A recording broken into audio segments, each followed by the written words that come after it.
All right, good morning and welcome to Trends in the Papers on Mainland 98.3 FM, the sound of Lagos. I trust that we had an amazing night rest and we're all pumped up and, ready and energized and, positively looking forward to an amazing day ahead. Trends in the Papers is where we get to talk about trending stories on the front pages of our dailies. We have our papers with us this morning: The Guardian, The Punch, Vanguard, and New Telegraph. Okay, those are the four papers that we're going to be looking through this morning, as always. And we'll wrap things up by 8:30. And then by 8:40, we move on to Milan Focus, where we, get to pick one or two focal points or trending stories from the papers, and then we flesh things out, open up the phone line for you to be a part of the conversation. All right, you're listening to Mainland 98.3 FM, and we are the sound of Lagos. My name is Omobola Sandra, and I'm going to be having Fuhad Saeed joining me via the phone line this morning, as he's on his way down here. Okay, but in the meantime, a whole lot is happening in Osun State as they welcome their newly inaugurated governor. There's been some changes enacted, and there's been some reversals in those changes enacted. That's as regards Osun State and Osun State Governor and Osun State House of Assembly. Or I don't know what to go with now. Should I go with State of Osun as as insisted on or as insisted upon by the State House of Assembly in Osun State, or should I go with Osun State as insisted upon by the governor? It's an interesting thing that we're going to be looking out for in Osun State or State of Osun, however it is that they are putting it out there. But constitutionally speaking, I've been told it is actually Osun State, so maybe we should run with that, but I don't know. But that's one interesting thing. Another thing to also look out for is in Ekiti State, some monarchs have come together to wade into the situation happening in Ekiti State House of Assembly. Okay, so telling the State House to the members of the State House to calm down and reabsorb Aribishogun Gwega, the former or embattled former Speaker of Ekiti State House of Assembly, and also telling Aribishogun to cancel the court case, or let me put it that way. Yes, cancel the court case that he brought up against the State House of Assembly. Interesting things happening in different parts of the country, and of course the IGP still giving assurances, still giving some reiterations, still giving some promises that not to worry, things are going to be fine security wise come 2023 elections, despite the fact that even INEC is getting a little bit apprehensive. What is going on? We are losing materials by the minute. But let's see what is trending on the front pages of the papers this morning. But before then, good morning, Fuhad. Good morning, Sandra. How are you? I'm well, thank you very much. Thank you for joining in this morning. So let's go through the trending stories, and I'll start with the Punch newspaper. APC Assembly tackle Adeleke governors as governor sacks 12,000 workers. So there are riders to that particular story. APC fumes, says governor courting endless litigations, agitations, distractions. State of Osun backed by law, governor's action illegal, says Assembly. Sacked local government chairman head to court. PDP backs Adeleke's actions, hits APC.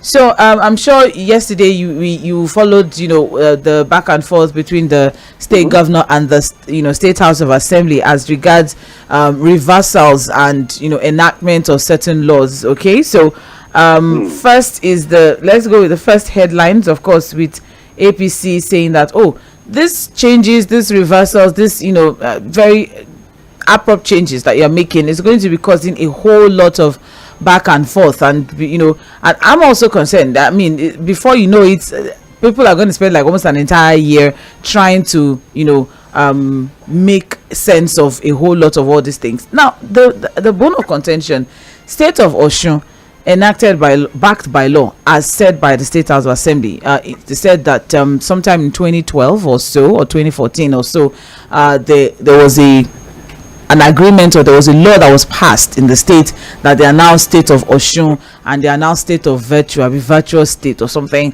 and all their seals, all their logos, all their everything has State of Osun on it. Whereas there are some lawyers who have said, yeah, constitutionally speaking, state of Osun is not recognized. It is actually Osun State. So what are your thoughts about that? The name first. It's just like when people major on the minor and then minor on the major. Distractions. Just a complete distraction, because again, either it's Osun State or State of Osun, you want to ask yourself, how does that put food on the table of the average person in Osun State? How does that leave them, lift them out of poverty? How does that improve their living standard? Whether it is Osun State or State of Osun.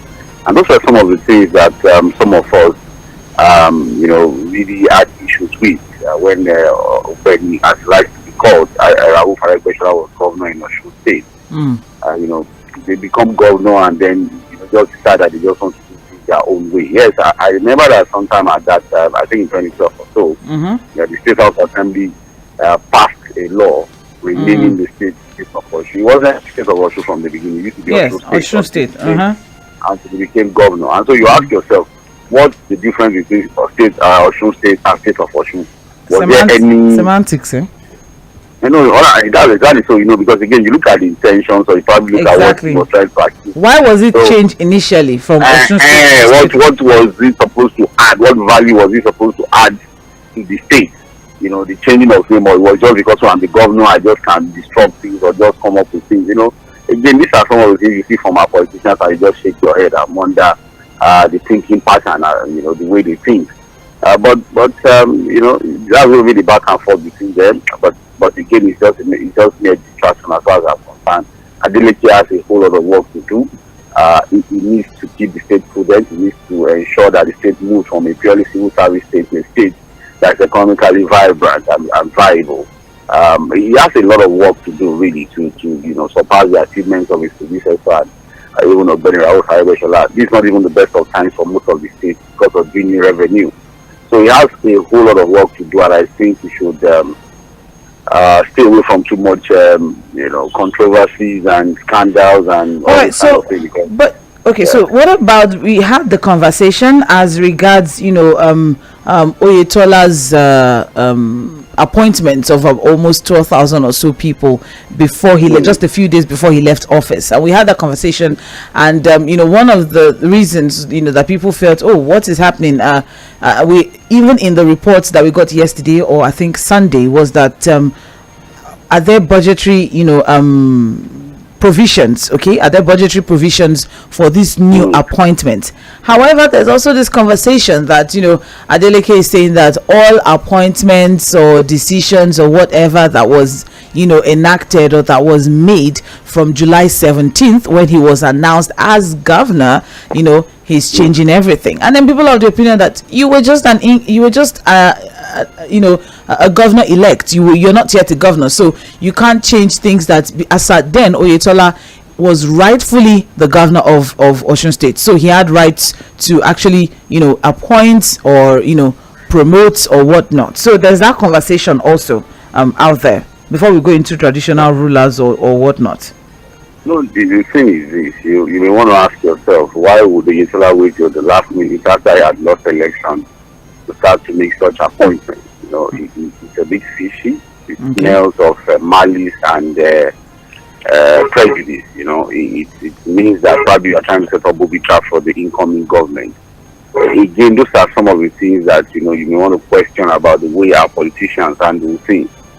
Whether what they do is just for their own personal interest or for the interest of the state. Oyetola is from Osun State, Adeleke is from Osun State, and one would think that all their actions would be based on the development of Osun State, not personal interest. Yes, you might push one or two agenda for personal gains and benefits, but the ultimate should be about the interest of the state. Adeleke has always said it, that some of these last minute appointments that these guys are doing, he was going to change them, he was going to remove some of the people, and that's what he has done. I'm sure he's going to look at the staff list again, the civil service staff list, see what has gone wrong. See how he's going to probably readmit some of them and just clean up some of the mess that he thinks he has found. But again, I just wish our politicians would behave properly, would understand that there has to be some red lines we don't cross when it comes to politics and politicking with the lives of the people. But again, it is what it is. We'll see how it goes in Osun State now that he has been sworn in. But I think he has a lot of work to do. The case is still in court. The election is still being contested at the tribunal. I think we should also pay attention to what is happening at the tribunal. But ultimately, we have to just appeal to everybody to keep calm and look at the bigger picture, which is supposed to be Osun State. Okay, finally, before we move past, just two things now. What about the appointment of traditional rulers made by the immediate past administration after July 17? That one would also be reviewed, and also the fact that there's 23 of them. Yes, and also the fact that some people are of the opinion that Oyetola left a huge amount of money in the coffers of Osun State. So Osun State should be able to afford to pay these extra workers, the extra 12,000 or 3,000 or so workers. I think yesterday Oyetola himself said he left 17 billion naira. Yes. From the report. And he paid off some debts, yes. And he paid off that, and he didn't borrow. He didn't add to the debt of Osun State. So it means that except for the debt that was accumulated before Oyetola, which he has to now deal with, that's Adeleke. You see, the thing about the traditional rulers, they have gotten to a point where we may not even want to question the essence of having them. If they can be told with, they can, the appointment or reappointment or dethronement can be done, or the altar of politics, where a government can just come and say, because I don't like the face of the traditional ruler, I'm going to remove them. They are supposed to be the custodian of our culture and tradition and traditional religious beliefs. But the way we see things now with our politicians, the way they handle things, the way they take them, I'm sure you remember every case of addressing traditional rulers and was even insulting one to his face. So they are going to a point where politicians don't even see them as anything. They use them as a tool for politics. Some of the traditional rulers don't get them also involved in politics that they've lost their respect completely. So it needs to continue to look at our life, look at the way we run things, look at how we set up our structure as a people, and see whether we're actually doing the right thing. But whatever it is, Adeleke is now the governor of Osun State. We can't question too much of the decisions for now. If there's anybody who feels dissatisfied about what he's doing now, they have the option of going to court to seek redress. All right, I wanted to ask one question as regards, this between the governor and also the State House of Assembly. Hope there will not be any issues going forward. However, let's quickly move past all of these. Worthy of note is the governor of Osun State, executive governor of Osun State, Senator Ademola Adeleke, has issued 6 executive orders to take immediate effect. And the orders were signed by His Excellency, and it covered chieftaincy matters, appointment issues, setting up of a review panel, staff audit, and employment matters. All right, so we can get all of the details on page 2 of the Punch newspaper. All right, so moving on now, we also have here, we can't, apparently it's a very important thing that we have to keep looking at it. 10,000 resident doctors are remaining in Nigeria. That's coming from the National Association of Resident Doctors. So in a country of about 200 million or 250 million people, 10,000 doctors. So the statistics of one doctor to 6,400 people, that is even beginning to even look unrealistic anymore at this point. Now I think is even we may be looking at even more, one doctor to even more than that. So that's the report that we're getting this morning. We've had the conversation as regards brain drain, and I don't know, it seems that the Labor and Employment Ministry, the Health Ministry, they need to do something about it. Or what are your thoughts, Fuad? What are they going to do about it? We are producing doctors and everybody is running out of the country. I think it's just, it shows the mood of the nation. It shows where we are as a nation. The fact that people really don't believe in the country again, and it's quite unfortunate. And, the brain drain thing is real, Sandra. It's not something that we have to continue to live in denial about. The reality is that people are leaving the country. Quality Nigerians. Nigerians that are supposed to stay back, contribute their quota, develop the country, are leaving the country because of the disbelief in the country. It's unfortunate You know, as much as you want to question the idea of people running out of the country and thinking that it's all Eldorado out there, but you look back at what we have in the country and say, oh, where are the alternatives? What exactly would you say they should stay back there doing with the level of misgovernance, the level of corruption that we see, the fact that we see our public officials not paying attention, you know, to developing what we have? Is it the health sector? Is it complete chaos as we have it? Is it public infrastructure? Is it the educational system? Are you going to even advise anybody now to become a lecturer? The way our government handles education in the country, the way we take special education in the country, would you advise anybody now to pick up the job of lecturing in the university? You know, so those are the realities that we need to continue to talk about. It's unfortunate that we've almost run the country aground. We are only hanging by the cliff, hoping that things will get better. But honestly, it's difficult for anybody to question anybody that wants to run and lead the country at this time as a professional, because if you look back and see the way we handle our institutions, we look at everything, and it's not encouraging. So the brain drain thing is real. Just some few months ago, you saw the Minister of Labour saying that, oh, we have enough doctors that want to speak. Again, it tells you the thinking of the government, and you know, as much as I just want to feel calm about some of it, but it's completely crap thinking from the minister. Keep calm. It's okay. All right. Moving on now, that's on page 28 of the Punch newspaper, by the way. And we also have here, contractor suspends Lagos Ibadan road construction to resume January. Fuad, I don't understand anyone. I'm tempted to say things, but you know, ethics of the profession and whatnot. But I'm tempted to say a lot of things. Okay, I should keep calm.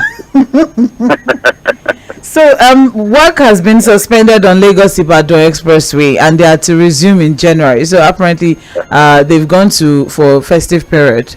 So now, what exactly is the situation, or what is the contingency, or what is the cushioning effect, or is there anything to cushion that break? Is there anything to make things easier for people on that road? We've been complaining of robbery attacks, kidnapping attacks, fire attacks, and cars are breaking down, and and whatnot. Things are happening to people, and here we are. The contractors are in charge of construction. They suspended works. That's Julius Berger, and they are going for their festive period. I will try and keep calm about this thing, but remember that there was a timeline of December, and there was an appeal from the government that people should endure the period so that at least the contractors can work very hard to ensure that the road is completed by December. And I know the appeal was okay, after pain comes pleasure, so Nigerians should, precautions, and of course Nigerians use that road, should just endure the period. So one would think that they were working very hard to ensure that the period of pain was going to be something temporary, and then by December everybody comes back to normal. Here we are, the contractor has suspended work to resume in January, so the pain continues in January. So you ask yourself, what was the reason of the entire rush, the barrier, putting people down, or the deadline? We were told that by December, timeline. We were told that by December that all of that will be done, and here we are now. There's still a projection into 2023, so we're going to continue. Although they are saying that they are going to, remove all barriers, take all their work and all of. Yes, but what it means is that by the time people are coming back from their travels and all, they're coming back to still meet that same issue, that same roadblock, the same bottleneck. The same problem. We go into the new year. We go into the new year 2023, and then we face the same problem again. We start all over again, and then you have another timeline, and then another timeline. Sandra, the Lagos Ibadan Expressway has been under construction, as far as I know, from around year 2000. There's a back and forth. Yes, I'm telling you. It's a long road. So how long did it take to even build the road initially? We are not building a new road, though. I just remembered now that there's I don't know if it's China or if it's one of these European countries that built a road in 85 days or so, and I remember that, and I do SMH for my country. I've always questioned the commitment of the contractor to completing that road. Yes.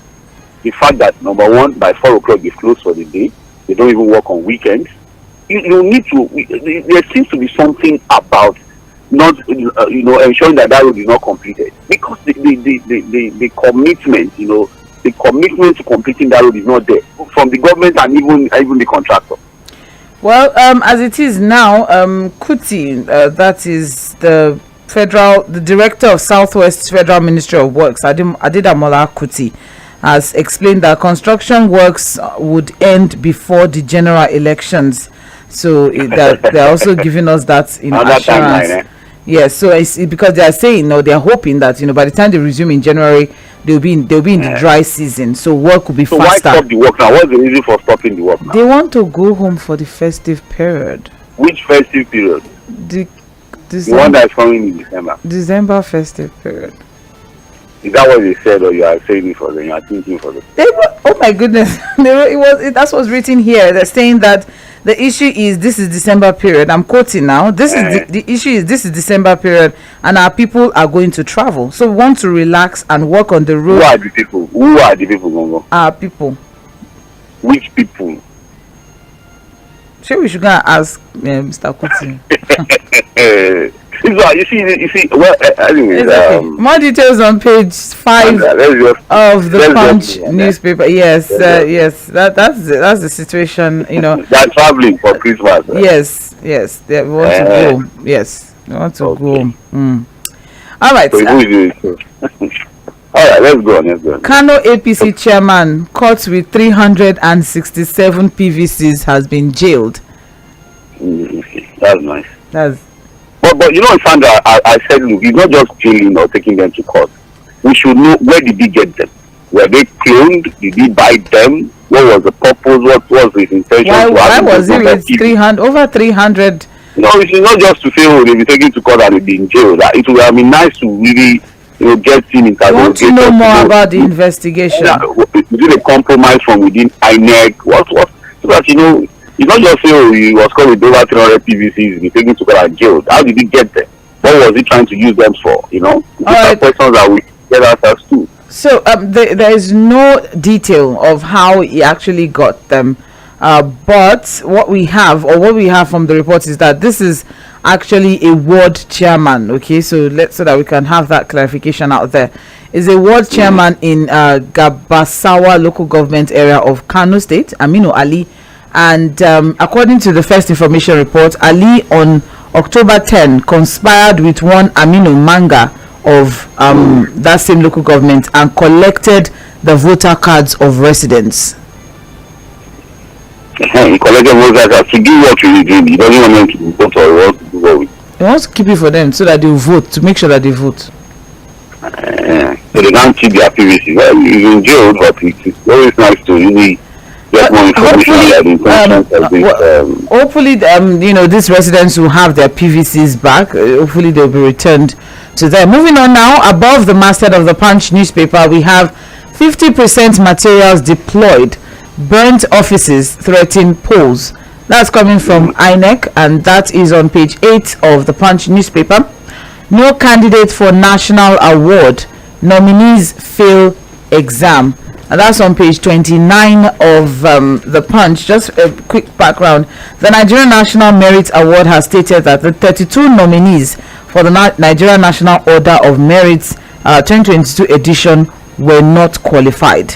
All right, so there were a total of 32 nominations or applications for the award, and he said 14 applicants in the humanities, 9 in medicine, 5 in engineering and technology, and 4 in sciences. So when they did their standard assessment process and all of that, no winner emerged, and that is the reports that we're getting from this one, and that's on page 29 of the Punch newspaper. Moving on now, we also have foreign NGOs, fintechs linked to terrorism financing. Foreign NGOs, fintech firms linked to terrorism financing, and that is on page 13 of page 13 of the Punch newspaper. All right, and I need to get just a quick one on that one, because there's a picture of the Minister of Justice just by the side of that one. Okay, so it's a very long read. It's an entire page report. 19 firms have been indicted by investigations of security agencies have been linked with illegal money exchangers considered to be connected to terrorism finances. So the suspects have been seen to maintain bank accounts.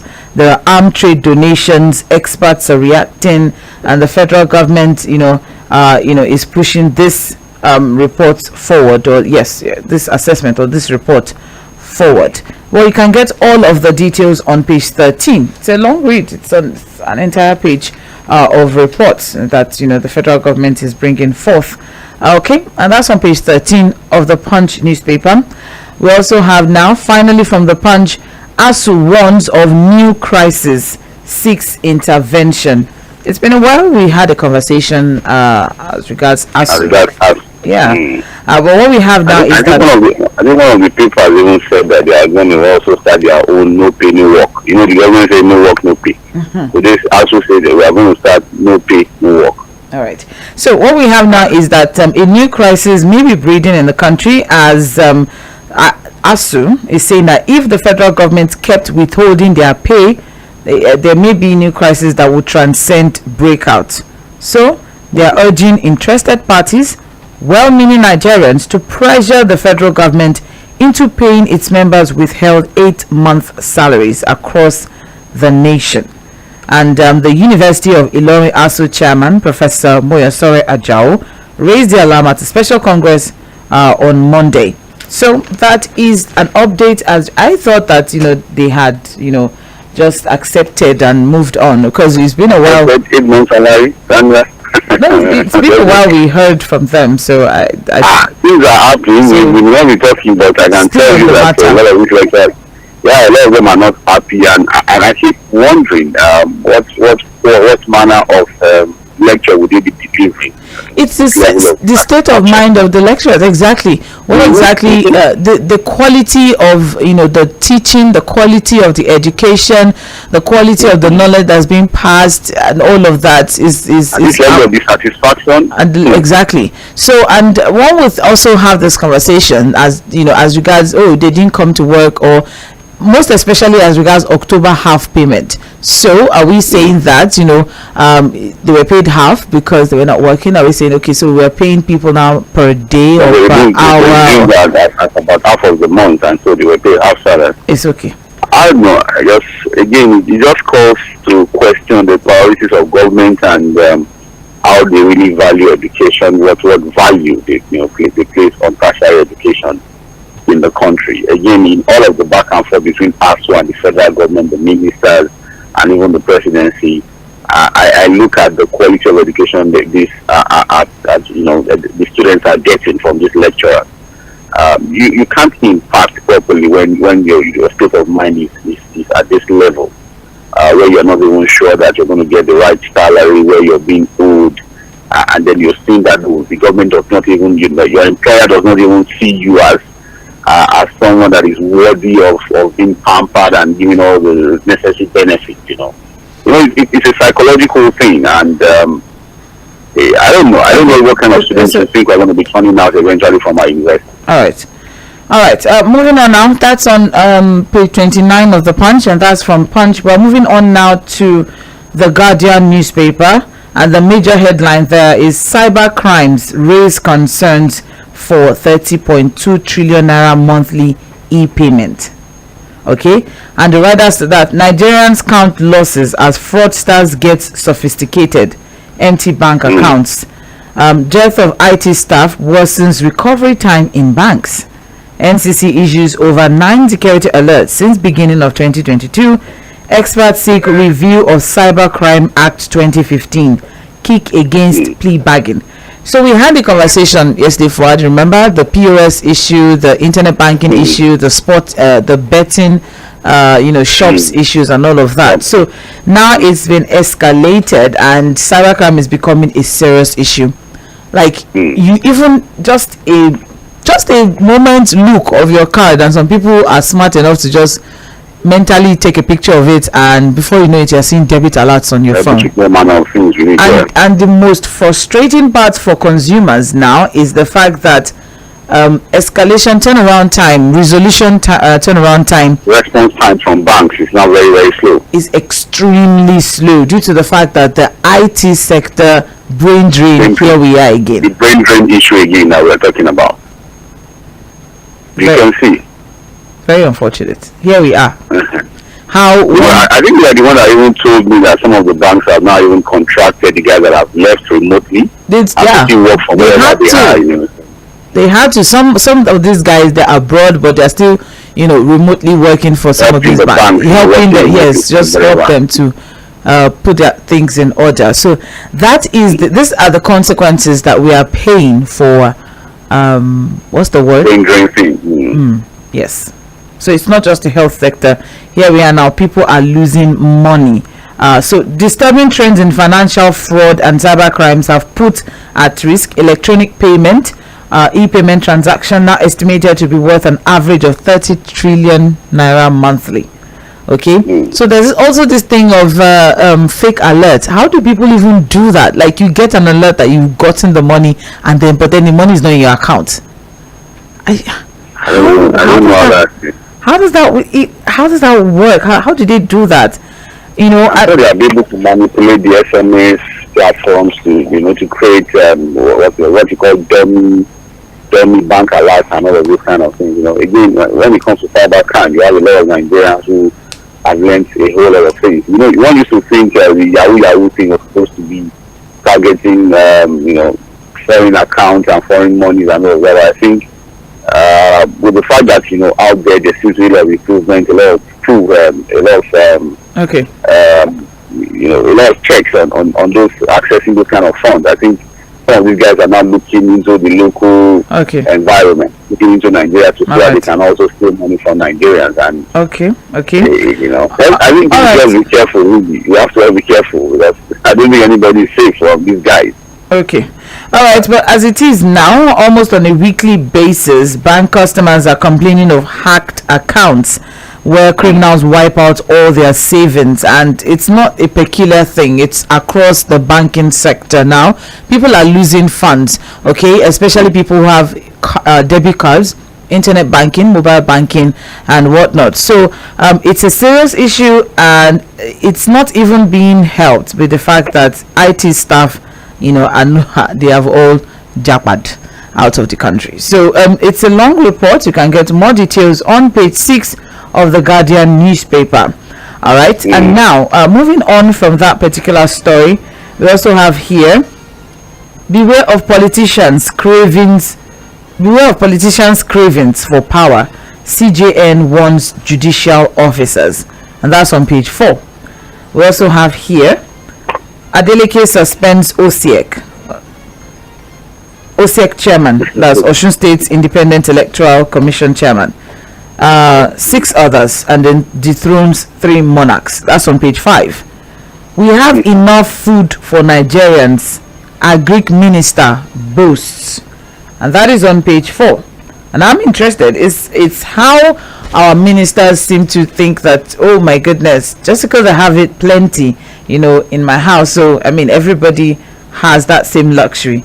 But the Minister of Agriculture and Rural Development, Dr. Mohammed Abubakar, has blamed rising cost of food and other items on inflation and lingering effects of the COVID-19 pandemic. He said inflation is not limited to Nigeria. It's a global trend occasioned by the effect of the COVID-19 pandemic. And also blaming the hike in price of fertilizer, challenges facing producers of raw materials still due to the pandemic. Even as Nigerians groan under the burden of high cost of food, especially rice, Abubakar is saying that the country has enough to feed its citizens. So he's saying, I don't know what the minister is saying. I think some few days ago we revealed the fact that there is going to be full shortage because of the flooding. Even farmers. And that was coming from farmers. Exactly. If the farmers are warning that there is going to be full shortage and that Nigerians should brace up because of the flooding and that the harvest was going to be a big challenging for Nigerians. And then you have a minister highlighting the problems that we already know, which ordinarily would also lead to shortage of food, saying that we have enough. So this particular minister has said that a whole lot of things in the past, so I really don't want to get myself worked up.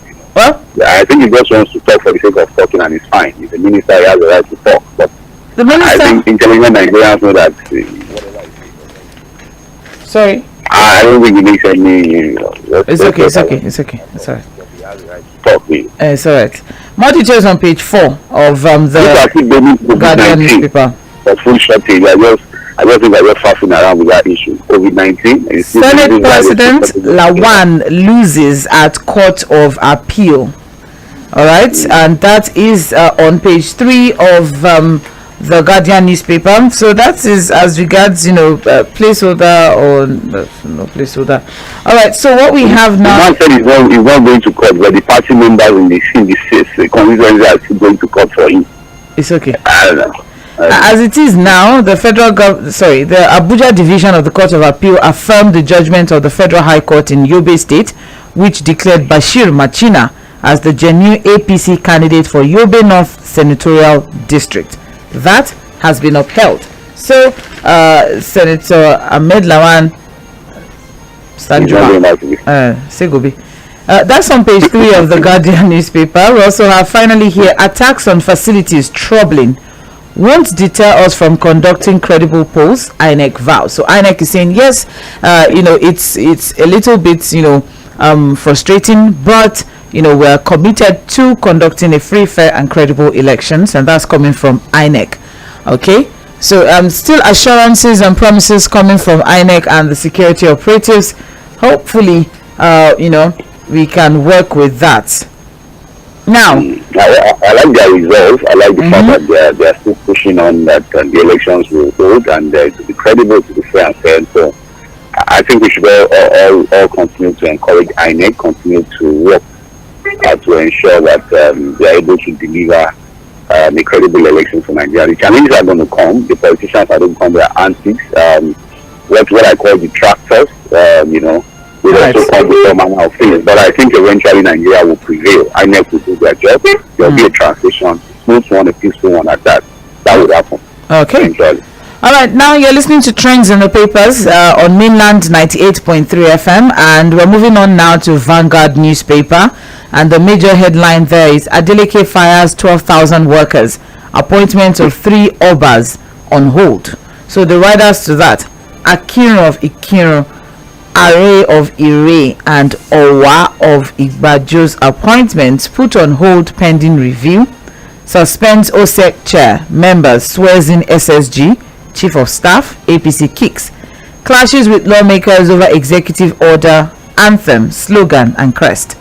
Workers receive Adeleke with joy. Hoodlums unleash mayhem in Oshogbo, attack motor parks. Governor warns against violence. And that is on page 5 of Vanguard newspaper. Now, moving on, we also have here Nigeria issues travel advisory to citizens visiting US and Europe. So there was a circular released from the Ministry of Culture, Information and Culture, yes, by the minister himself, Alhaji Lai Mohammed, saying that there have been cases or reports of thievery or thieving. People are stealing people's passports, people's luggages, so people should be careful when traveling to US and Europe. Okay, that's what that is about, and that's on page 3 of Vanguard newspaper. But Sandra, is that really a travel advisory? I don't know, because when I saw the report here, I'm like, what kind of travel advisory is this? So that people should be careful that people are stealing luggages. Is that supposed to be a news or something that people don't know about, that you have to be careful what your luggage, what your travel documents? What? You don't understand me. I'm like, what kind of travel advice is this one? Or are we what? Are we just giving advice because we want to give? You don't understand what I'm saying. What? This is Minister of Information. He's sharing information. Please let him share information. That works exactly. That people should be careful.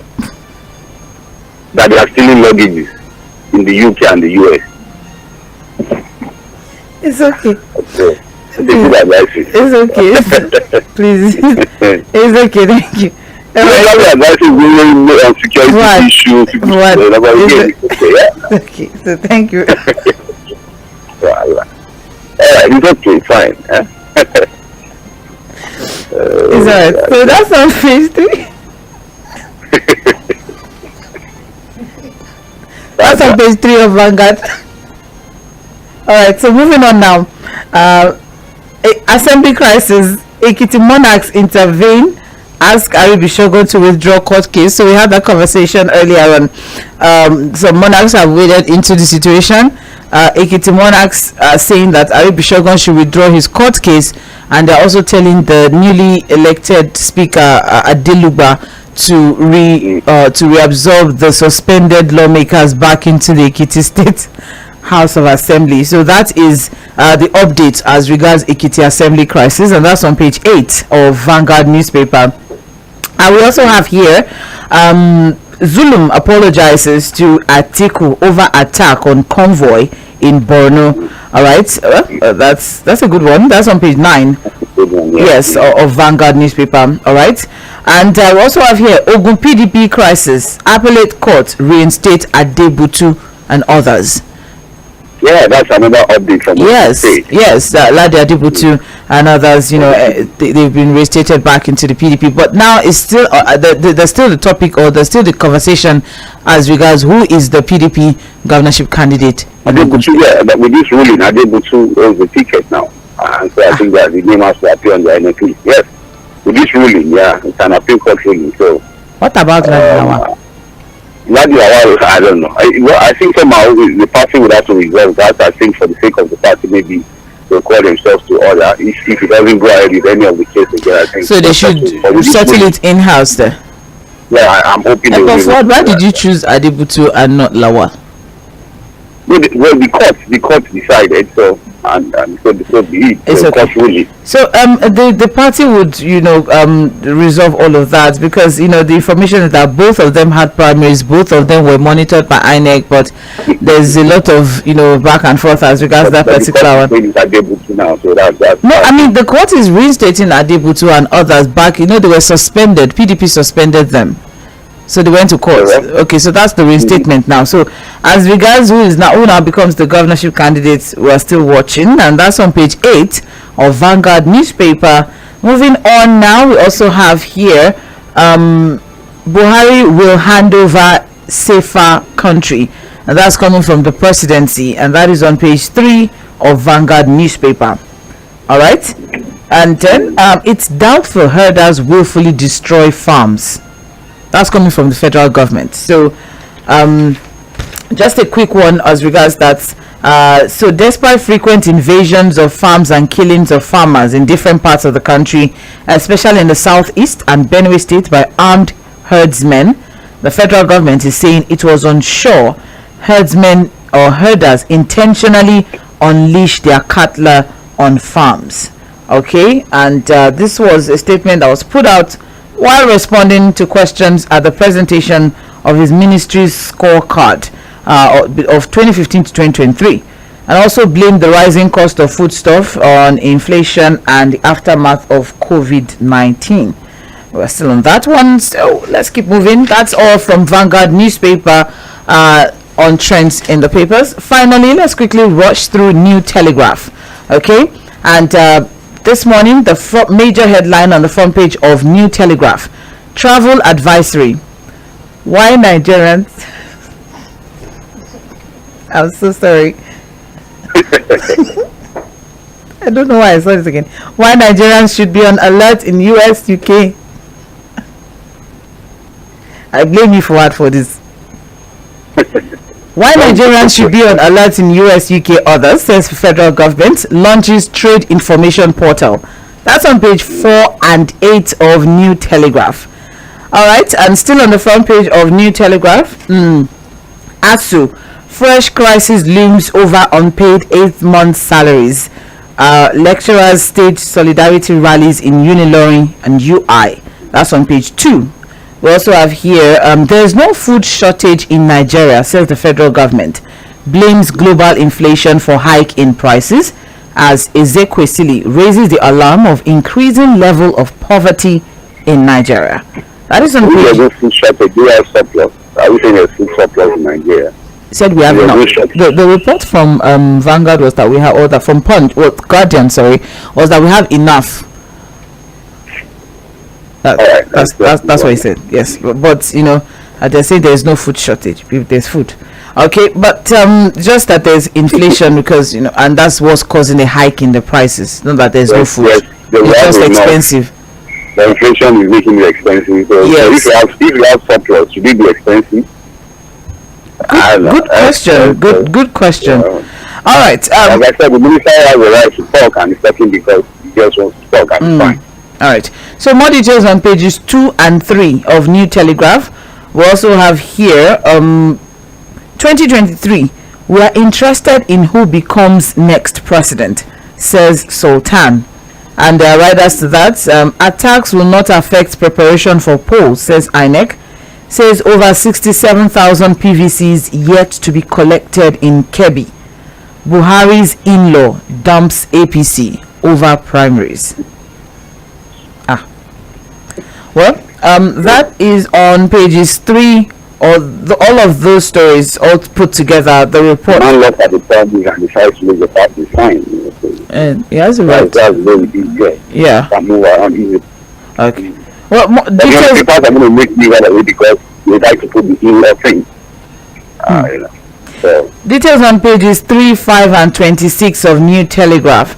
All right. We also have here insecurity, political instability, Russian-Ukraine war, ECOWAS's greatest concern, says Buhari. So that is from his speech that was made at an ECOWAS summit. All right, and you can get more details of that report on page 2 of New Telegraph. We also have here Nigerians' most litigious people on earth, says the Chief Justice of Nigeria, as he swears in 68 new SANs.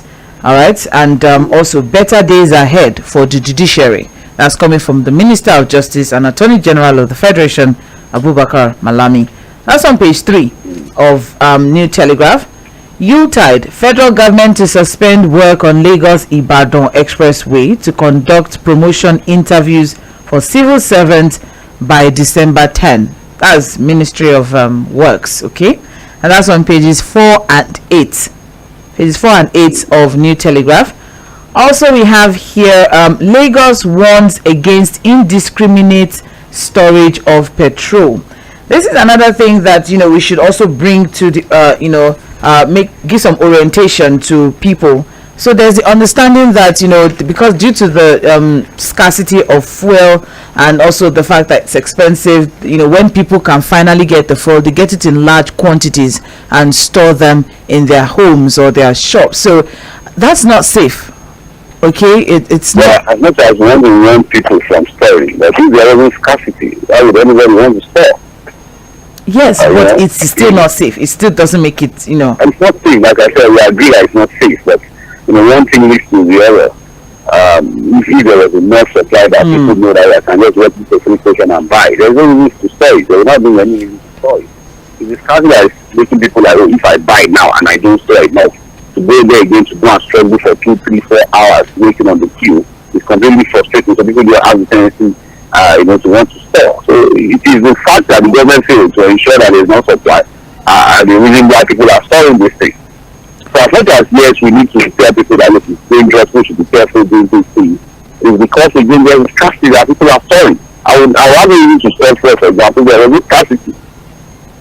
Yeah, but okay, look, I understand where you're coming. Trust me, I really do understand where you're coming from. However, there have been record of of 17 cases of inferno in one day, as of fire incidents, and when they checked, the increased rate of infernos can be attributed to or ascribed to indiscriminate storage of petrol. So, if it can be avoided, make the product available for people, that people don't get tempted to want to store this thing. It's okay. All right, and that's it from New Telegraph paper this morning. Thank you for sitting with us on Trends in the Papers. However, we will be back by 8:40 for Mainland Focus, where we get to pick 1 or 2 trending stories from these papers and then open up the phone line for you to join in on the conversation. So stay with us, don't go anywhere. You're listening to Mainland 98.3 FM, and we are the sound of Lagos.